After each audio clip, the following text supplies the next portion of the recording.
एसटीच्या प्रवाशांसाठी खुशखबर. ST bus कुठे आली हे आता प्रवाशांना व्हीटीएस ऍपवर कळणार. बस स्थानकात येण्याची अचूक वेळ समजणार.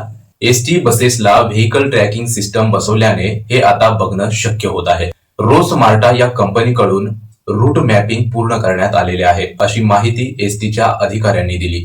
लवकरच हे ऍप प्रवाशांसाठी उपलब्ध होणार आहे, त्यामुळे प्रवाशांचा वेळ वाया जाणार नाही, अशा प्रकारची माहिती सांगण्यात येत आहे. एसटीची दुसरी घटना आहे.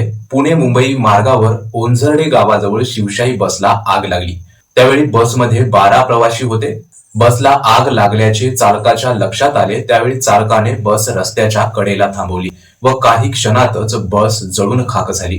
सुदैवाने सर्व प्रवासी बस खाली उतरले व अनर्थ टळला.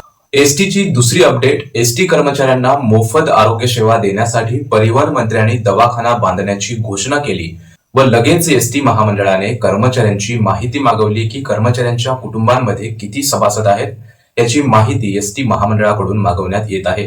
हे आहे त्याचे परिपत्रक. मंडळी, या एसटी महामंडळाच्या घडामोडींबद्दल तुम्हाला काय वाटते कमेंट बॉक्समध्ये आपले मत नक्की कळवा.